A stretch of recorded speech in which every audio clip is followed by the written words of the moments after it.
Hello everyone, this is MMA Interesting Prospects podcast. Today our guest is Erik Mendez, who will be fighting on CageWarriors Northwest 6, May 11th. Hello Erik, how are you? Good. How are you? I'm good, thanks. You will be fighting for the first time this year in just a few days. So if you can tell me what do you think about your opponent and how do you feel about your training camp? About my opponent, I mean, he's like a purple belt in jiu-jitsu, so he might be decent at grappling, but I don't think he has like a strong wrestling base. I don't think he's gonna be able to take me down, but we've still been like during the training camp, we've been working a lot of takedown defense or getting up or getting out of bad positions for this fight. So yeah, I couldn't find any video on him from his most recent fight, but we had fought on the same card in November, on November 18th. So that was pretty cool, I guess. Yeah.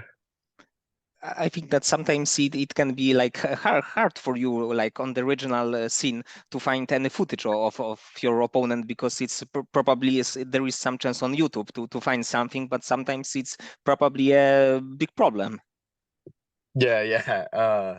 My brother actually found video of him, but it was from like 2022 and it was on Facebook, but we couldn't find anything on like not too much recent stuff on YouTube.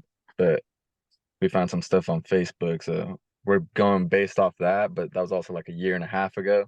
So we're just gonna assume he improved a lot from those. And do you have more like fights on the contract with CageWarriors Northwest, or is it like one fight deal? It's a one fight deal. They had me in November and then letting me back on in May, but maybe if I keep winning, I keep getting fights with them. That'd be pretty cool. I like the promotion. Maybe there is a chance because you are I think that overall very good prospect, maybe with a win, with another great finish, you will get a chance from like a little bit bigger promotion to show your skill on like a little bit higher level, maybe on some promotion shown on UFC Fight Pass. That would be pretty cool. I like when it's televised. Like I fought. It's been a couple years, but I fought for like Fusion, and that was televised. So it was cool. Like for like my friends and family that can't travel to the fights, they can just watch it on TV. So that's pretty cool. But it'd be pretty cool to be on UFC Fight Pass. Yeah. And like watching your fights, it's like obvious that you are a finisher because I believe that you finished all of your wins either by knockout or submission. And are you ready for like fighting for 15 minutes in theory? Because I guess that you will be still looking for a finish. Yeah. This is probably the best my cardio has been because the one fight I did lose, I got tired and I was like, dang, I'm never getting tired again. It sucked. I didn't feel like he was better than me, but I just got gassed. He was just a lot heavier than I thought. I fought a welterweight at 155. He missed weight and I still took the fight anyways just because I was like, fuck it. And he just laid on me and I just got tired was all. Yeah. So I was like, I'm not doing that no more. So I've been working on my cardio a lot. But it's also important to say that I believe as in one of your amateur fight, you have a like fifth round finish. Of course, there is a like it was a 15 minutes fight, but still, it's like end of the fight, and you were able to finish your opponent. Oh yeah. It was like last like 20 seconds of the fifth round. I was winning the fight the whole time, but I was still trying to get the finish, and then I finally got it at the end. He wasn't giving me any of his arms or his neck or anything, so it's taking me a while. And but then at the end I got his back and I got the sub at the end. But I always want to finish it because I'm not getting paid to be in there a long time. I just want to go in and get out as fast as possible. Probably the finish is always sweet, either like in the first or in the fifth round. Is like it's always great to not giving to the judges. Yeah. It's always like, all right, it's over. Now I don't have to worry about nothing. Because the when it goes to the judges, I feel like they favor like the grapplers a lot, even if they're not doing if they're holding you and you're on the bottom and you're doing all the damage from the bottom, I feel like they still just favor the wrestlers for holding you down. But that's also the striker's fault or like my fault if I'm not getting up. I should be working on getting up. But I'd rather not go to the judges and just finish it. And last year you had two bouts, and for this year, do you have a plan to like fight more often than that? Yeah, I was I'm planning on fighting like 3 to 4 times this year. It's been taking a while to get. I finally got this one in May, but we've been looking for a fight since like February, March, April. But they're not like there was just some other stuff going on, and we couldn't get the bouts like going.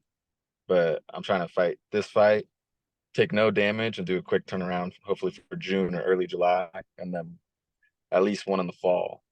So get a good win streak going. Yeah. What was the first combat sport that you ever trained? Did you have like any other background than MMA overall?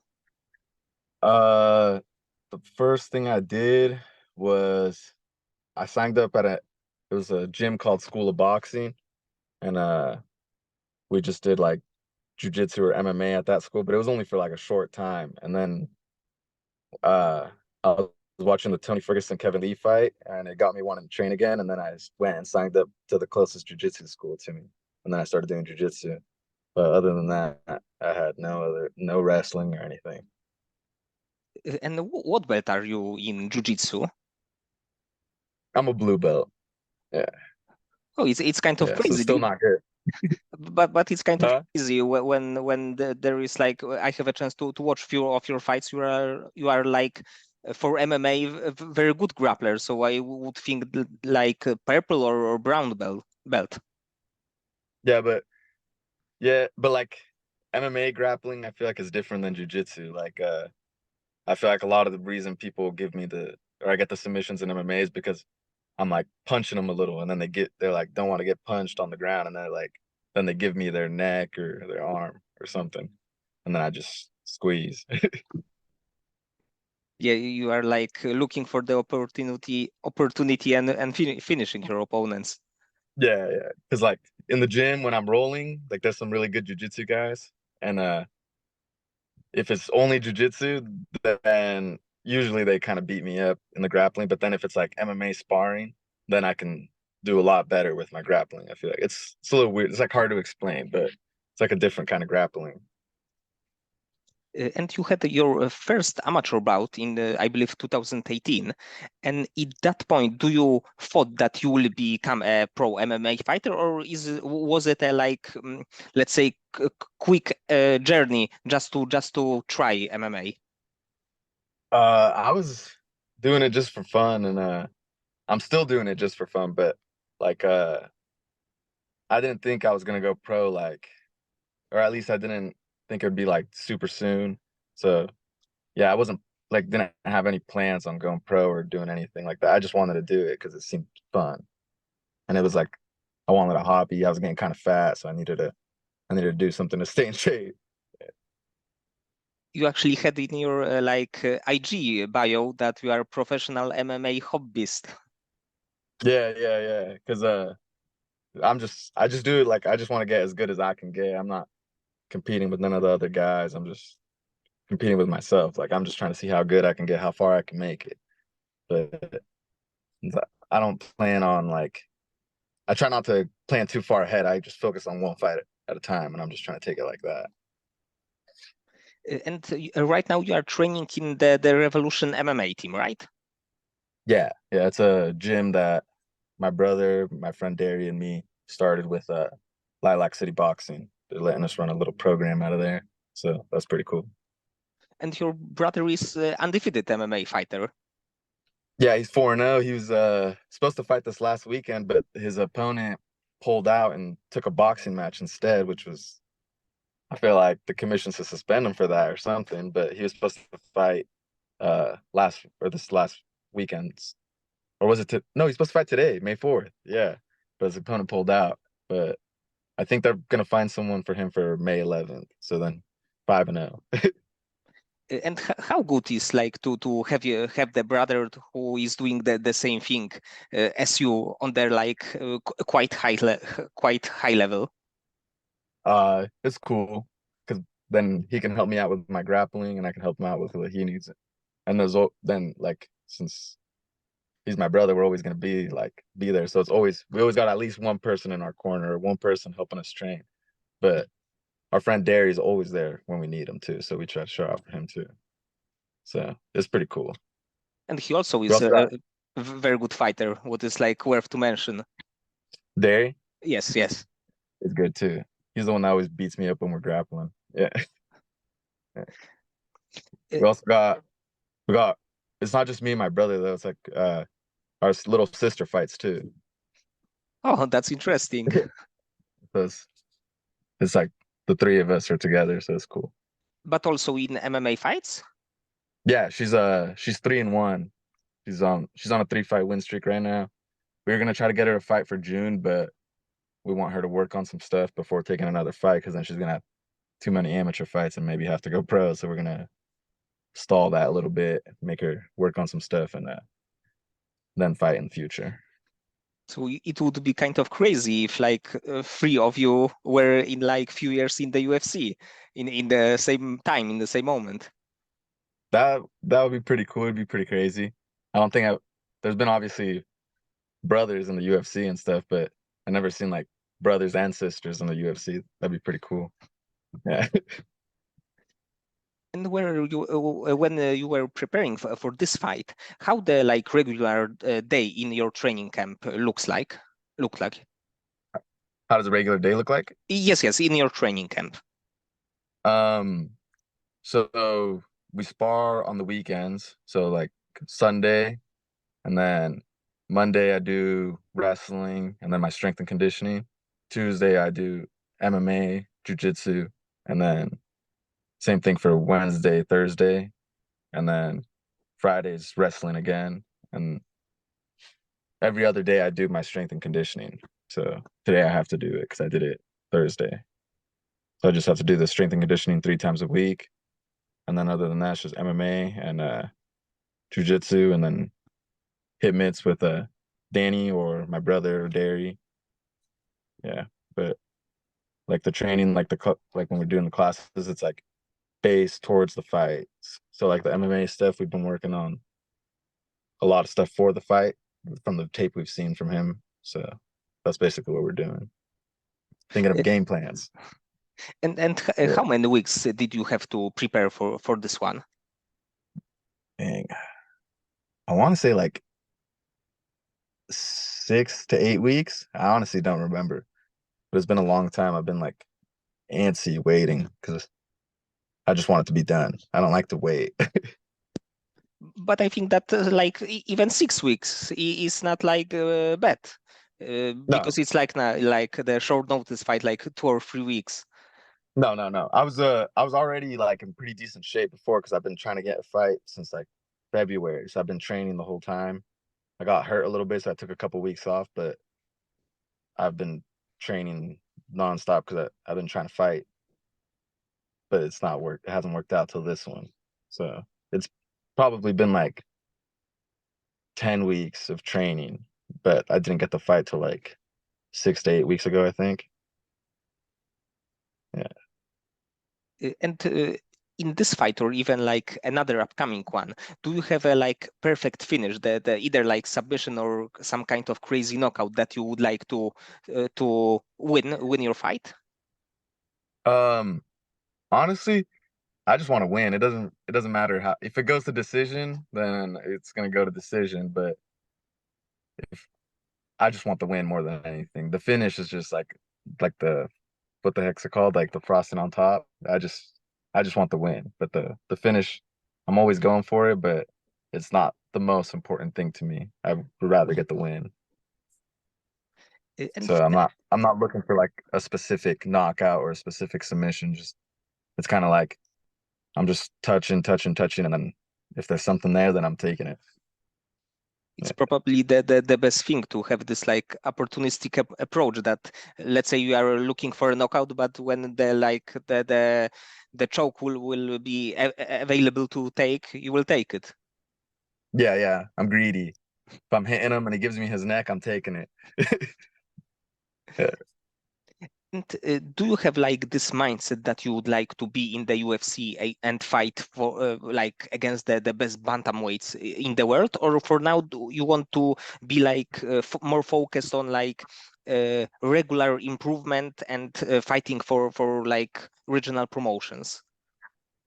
I think right now, just work on like improving myself because I mean, it'd be cool to be in the UFC, but I don't know if I'm at that skill level yet. I don't want to rush it and then be like one of those people that get rushed to the UFC and then they lose like 3 fights in a row and then get cut.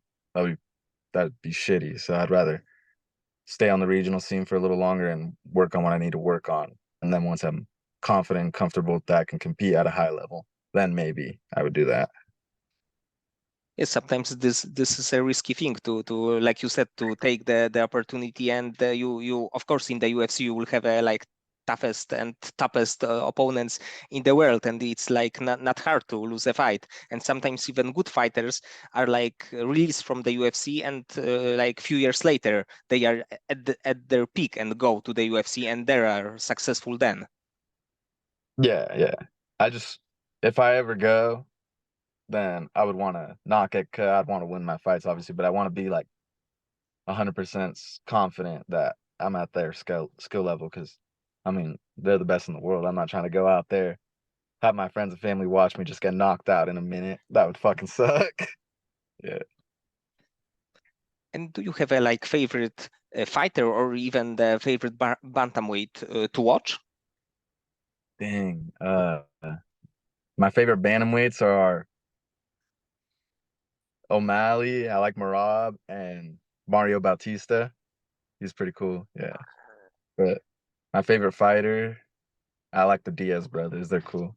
And Max Holloway. Yeah. And then Brian Ortega. Yeah. To be honest, there's not a UFC fighter that I don't like. I like them all. Like, I think they're all cool. Yeah. And did you watch Max Holloway against Justin Gaethje on UFC 300? Yeah, yeah, I watched. I was watching it with my sister here at my house, and yeah, that was cool. I I was going for Max, but I thought Justin was gonna win, but I was going for Max. Yes, but the ending was like epic. It will be like 50 years from this point. Like people will remember this. Yeah, yeah, that I I I like screamed a little bit when it happened. I was like, oh shit! I was shocked. I did not think it was gonna happen. I thought they were just gonna start swinging and then it was gonna stop, but like it like happened fast and slow at the same time. He just fucking folds, and I was just like, I screamed. I was like, damn. Yeah, it was cool. And about Sean O'Malley, because probably he will be fighting against Merab. Do you think that he will win against him, or like Merab will become a new champion? Ah, I don't know. It's hard to say because I watched like their highlights or I watched like their fights and stuff, and I think if Merab can grind it out, he'll win. Obviously, I think everybody thinks that, but I've noticed like he does get hit like pretty hard occasionally by fighters. Like Henry Cejudo hit him pretty clean. I think honestly can't remember who else, but I was watching like some of the videos of like the breakdowns, and he gets cracked a couple times in his fights, and so I mean he could be beating O'Malley, but then if O'Malley cracks him once, he's gonna probably starch him. But Yeah, it will but be the yes, who do yes. you think's gonna win? I think that like the on the first look, I would say that Merab is favorite, but I think that Sean is much more than like colorful like hairs and like and smoking joint or he's like a champion. He's like great with his striking. I also think that he's underrated grappler. So like thinking more, maybe he will have a chance to knock Merab out. But this Yeah, is definitely hard one. yeah, it's tough. It's always tough, especially like if you like both the fighters. You don't want either of them to lose, and I like them both. And when you are in the training camp, even for this one, do you have a like tough days that you don't want really to go to the gym, but you know that you will still have to show up and like train for a few hours? Yeah, I get that every couple weeks. Like I'm like, damn, I don't want to go, but then I'm like, if I don't go, then I get like like I feel like I'm losing skill level and it makes me nervous. So I'm like, I gotta show up. But so like I took a rest day a couple days ago, and it when I was sitting at home, I felt like a little nervous. I was like, dang, I'm not training and my opponent's probably training right now, and I'm just fucking sitting here. It makes me so I force myself to go even if I don't want to go because then I get nervous.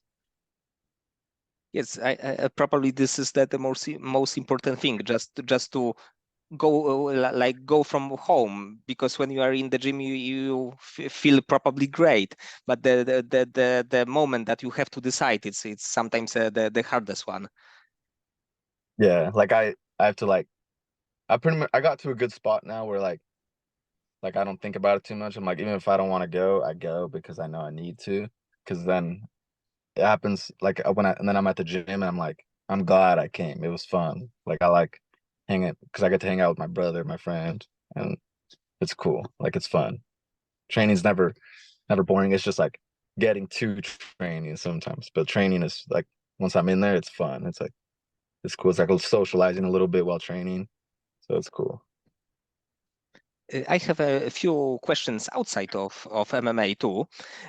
Do you have like any passion or hobby outside of anything connected with MMA?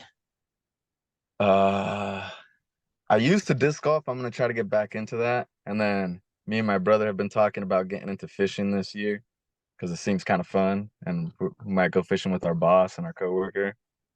And my girlfriend's getting me into gardening and stuff.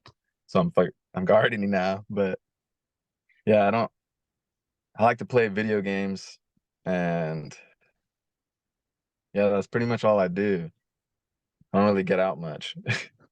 But except the video games, there are the like things outdoors, like fishing and gardening.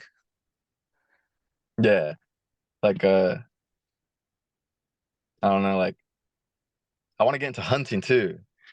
I want to get there's a there's a bunch of hobbies I want to do, but I just haven't done or like haven't gotten into it yet because I have to go to the gym too though. So if I have free time, then maybe I'll go shooting with my brother or something. But it is good that you have like many like hobbies in mind or ideas, and just don't have a time, and not the other way around, that you have much of the time but you don't know what to do with this. Yeah, that'd be a lot worse. But there's like some stuff that I want to do. Like I got an idea. I'm gonna go camping. Like I think after this fight, and then do work for a week, and then I'm probably gonna go camping for a couple of days. My dogs, because I like taking my dogs out because I feel bad if they're trapped inside all the time. Yeah. uh, if you have in the of course it's in the theory like unlimited amount of money, and you can start any business in the world, but also not thinking about money, what kind of business would you like to create? Um. Well, actually, my goal is like this is kind of like similar to the question you're asking. My goal is like to make it far enough to where I can build a fan base, and I want to buy like land, and my goal is to rescue dogs. Like I want to be like saving dogs or like rehoming them, taking them from like places where they're getting abused, or if they're like on the streets or whatever, I'm gonna pick them up. Like if my girlfriend would let me, I'd probably have like 12 dogs at home, but she'd be mad. So I have to get some land first, but I need to build a following. And then when I'm older and stuff, my goal is to rescue dogs. I think that it is a super cool goal, and like the if you have a like clear goal, it's like easier to get there. It's not maybe this, maybe that, but you have a like clear vision. Yeah. It's cool because my brother also we were trying to rescue a dog in the Tri-Cities at my last fight, and we took it in the car or whatever, and we couldn't bring it into the hotel, and it tore up like the top part of his car and stuff. So that was kind of shitty, but it was cool regardless. Yeah, but rescuing dogs is like my main goal to to do. And what is your like favorite food to eat? Of course, like when you can when you are not cutting weight. Yeah, I actually get asked that a lot, and I can't say I have a favorite food. Like I eat everything. Like I love food, every food. I love Mexican food, soul food. I really love breakfast, like omelets and eggs. I love like top ramen, maruchan. I love that stuff. I love like everything. There's not a food I don't like. Yeah. So if I didn't train, I'd probably get kind of big. Actually, many fighters like food or like eating and like food like different kind of like food from different countries. Maybe because they are like have to cut weight for a long period of time, or there are like all the time in the training they like to eat. Yeah, I when I went to a couple of my fights in Miami, the food over there was super bomb. I had like Cuban food and stuff like that. It was literally every time I get close, like right now, I'm water loading and I'm like dieting and stuff. I always start to think like, damn, why the hell am I doing this? I love food too much. I'm like, I don't want to like I always get into that mindset. I'm like, damn, I just want to eat. But I gotta do this. So But after the fight, you can like eat whatever you want. yeah, yeah. I I always want like I want to eat everything when I'm cutting weight, but then after I cut weight and I'm like back to normal, then I don't go like splurge. But while I'm cutting weight, I'm like all I think about is food. Like Uh, I watch like a bunch of videos on like how to make food, like certain meals and stuff. Like they're all like unhealthy meals and stuff, but I like watching them while I'm cutting weight for some reason. And then I'm like, I'm gonna make this, I'm gonna make this, I'm gonna make this, and then after my weigh-ins and I'm back like out of camp and everything, I don't make anything. Like, yeah, so it's kind of weird. yes, but it's like fun, actually quite fun when you like watching and thinking about it. Yeah, yeah. But then it makes it worse. I'm like, damn, I just want to eat. I don't want to cut weight anymore. But yeah, and then yeah, it's stupid. And one last question: if you can have any kind of superpower, like from, let's say, from movies or any kind of superpower, what kind of power would you like to have? Dang, that one's easy. I always think about this. Like I think about it all the time. I'd be like the Avatar. I'd be controlling the elements and stuff, like fire, water. I'd be bending all that stuff. I think that's super cool. Yeah, that'd be my superpower. Like air air bending, fire bending, all that stuff. And I've never actually watched the Avatar. I just really like in this video game I play, like Baldur's Gate 3, I like create a monk and he's like the way of the elements and stuff. It's cool. I think it's cool. So Yeah. you were prepared for like with your answer. Yeah, yeah. Yeah. I really like I think that's cool, like the monks, like controlling the elements, like firebending, all that stuff. Okay, Eric, so many thanks for the conversation. I hope that you will get another finish in this fight, and you add few more also this year.